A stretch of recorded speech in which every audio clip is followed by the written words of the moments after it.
Welcome to the Business Blast podcast. I'm your host, Tyler Wagner. This episode is brought to you by Authors Unite. Authors Unite provides you with all the resources you need to become a successful author. You can learn more about Authors Unite and join the free community at authorsunite.com. Now, let's jump into the episode.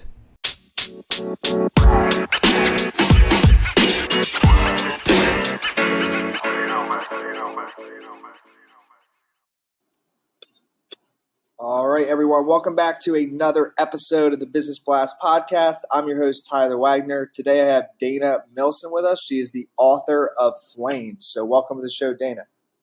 Thank you. Of course. Thank you for having me. Yeah, thanks for coming on. We'll dive in. The first one I have for you, Dana, is what is the best story from your life that has an underlying valuable message? Oh, wow.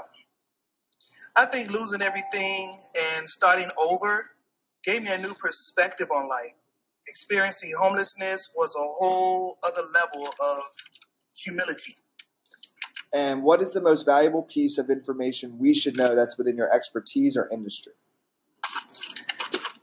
Being able to share a life experience with strangers and make them feel all of my emotions as they read, my intimate thoughts, as I went through the story.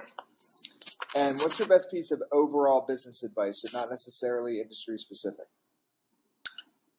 Be honest and trustworthy, because all you have is your word as a human being. And if you could give your younger self one piece of advice, what would that be?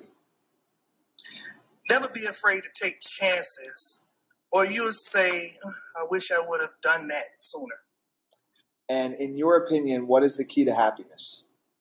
A peace of mind.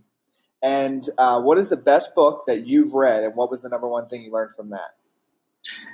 Who Moved My Cheese by Spencer Johnson. I read this a couple of years ago, and it was one character in it, Hoa. And Hoa was able to adapt to different situations. So I kind of relate to that. And what is your favorite quote and why? Oh, my favorite quote is from Marcus Tullius Cicero. Do not hold the delusion that your advancement is accomplished by crushing others. I love it. I feel that way because, today's society, people feel that they have to down someone or do something to make it to the top. But I was always taught, don't burn your bridges, because you may have to come cross them again. Ah, yes. Thank you so much for coming on, Dana. The last question I have for you before we let you go is, where's the best place for people to find you online? Dana S. Milson, my Facebook, and Dana S. Milson on my LinkedIn. Perfect. Thanks again, Dana. We'll talk soon. Thank you. The podcast you just heard was published with Anchor. Got something you want to say to the creator of this show? Send them a voice message using the Anchor app, free for iOS and Android.